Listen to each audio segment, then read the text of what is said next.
Right now, the starting point for any political organizing is what Lyndon LaRouche did with his February 15th webcast. What we're presenting with this video is a sort of organizer's handbook, an activist handbook, and we're asking people to act now. Call your congressman, write them a letter demanding that they sign on to H.R. 129 in the House, or introduce a Glass-Steagall bill in the Senate. Send us a copy of those letters and we will hand-deliver them in Washington, D.C. We got to get these guys moving because we already have a machine in place. We already have major motion from the states. We have Glass-Steagall resolutions at that level, and we need to just continue to drive this thing forward. And for instance, we have resolutions now in 4 states that have been officially introduced: in Montana, in Rhode Island, in Kentucky, and in Virginia. There are 3 or 4 other situations where within a week or so we may well have these introduced, and there's active work on this in another dozen states. Now, in these cases, we're finding the sponsors, some of them are Republican, some are Democrat. They are getting people from the other party as co-sponsors. Well, actually, 2 weeks ago, we got a South Dakota Republican to carry the resolution in the Senate, and shortly after that, we got the support of a South Dakota representative up there in the House that carried it on the House side. And we've been organizing people to call in all over the state because actually we have signatories from practically every area of the state. I mean, every segment of representing every segment of the society here and the economy, and we have quite a few bankers that are very, the small community bankers that are very supportive. Several of them signing on to a petition or a resolution calling on our legislatures to accomplish something. So anyway, we've got people that are fighting over who's going to take credit for accomplishing something up there, which is very exciting to me. Well, what has been done is that a resolution has been introduced into the Pennsylvania legislature. So we found a couple of legislators very open to this, and basically they collaborated, and it resulted in H.R. 73, which is the Pennsylvania resolution memorializing Congress to reinstate Glass-Steagall. The most important thing in this fight is not that we have a piece of legislation, but we have an entire program that's ready to be implemented. Glass-Steagall is not just a financial reform, but it's the beginning of a complete restructuring of our economy. But it's just the beginning. People understand that we need credit, that we need to restore manufacturing and rebuild infrastructure, and there's a major response to this as a full program.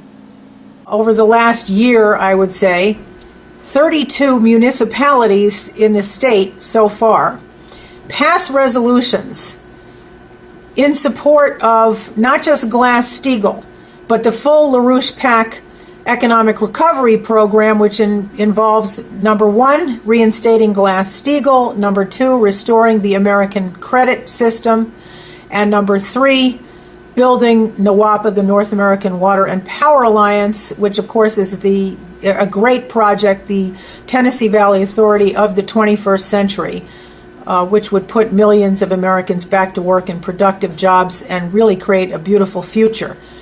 We never want to go into these discussions that we have a banking reform. The minute you put in front of them what we do once we have a restored credit system, they look at something like NWAPA. We had examples on a West Coast series of meetings this last week where we had people practically state senators jump out of their seat. They love NWAPA. They knew a fair amount about it. They had no idea that anyone was bringing it back. This is what we do if we get Glass-Steagall in.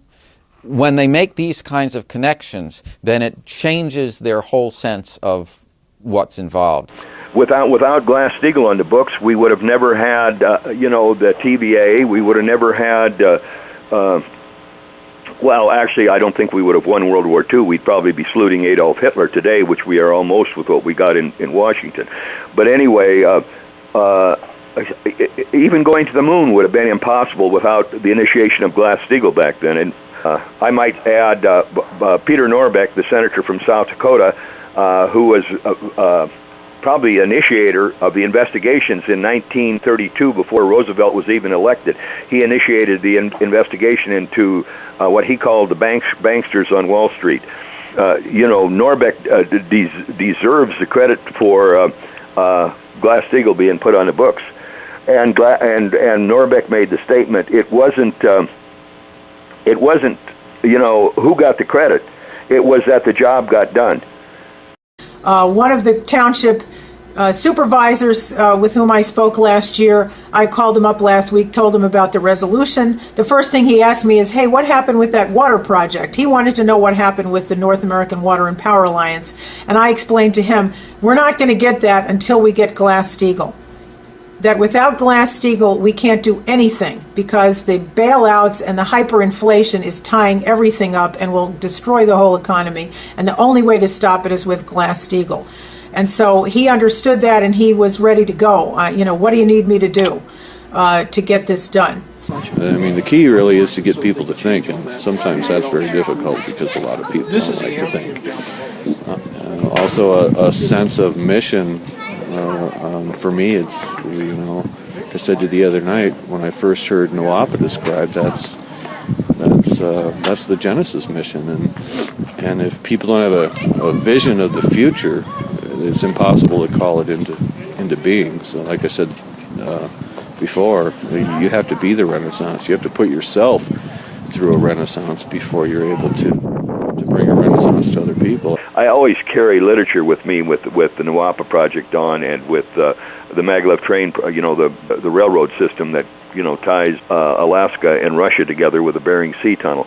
And I don't take long to inspire people to talking about those things, and then telling them how we have to do it. I mean, I decided that I was going to organize some of the young people.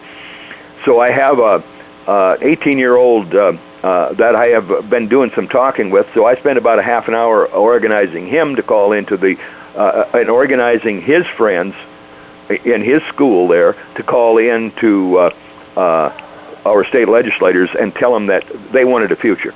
And this is what it had to be, and Glass-Steagall has to be put on the books as the beginning, the starting point of a rebirth of the American political economic system and prosperity again. And to me, Frederick Schiller said the greatest of all arts is political organizing, and I truly believe that. When you look at the entire organizing process that the LaRouche organization has, from here in the United States to our associates in Europe, we have a very powerful force, and it's unparalleled. I mean, you can go back to earlier periods of American history, back to Roosevelt, JFK, back to our founding, to see that this is what we do as Americans. You have a small percentile, like the 5% that LaRouche refers to. That 5% moves a nation forward. And you just have to show people today, really, that the worst anti-American sentiment is their own pessimism. Oh, yeah. I mean, I've had people say, well, the cards are stacked against us. We don't have any power. What can we do? You hear, I'm too busy. There's nothing we can do, all that kind of stuff. And so I just educate them that all the great fights throughout history have been won by a handful of people, like the Civil Rights Movement. The American Revolution was the same way. It was won by a handful of people who knew what they were doing. They knew history. They knew what the world could be. And it's not the power of the individual, it's the power of standing with the truth. The individual is very important, but I mean the power of standing with the truth and the ideas and the principles is what gives the individual the authority and the power to do what he's doing, and you must understand that. The impact of acting for the country in a moment like this, not with a series of issues that can be compartmentalized, but mobilizing the nation on its most profound capabilities and its most profound elements of its history. This really catches at people.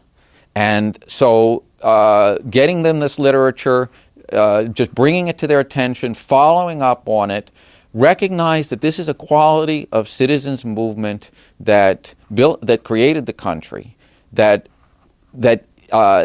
really startles the people that you're talking to, whether they acknowledge it or not. And this is our power. We really have to exercise that power at full speed right now. What's the solution?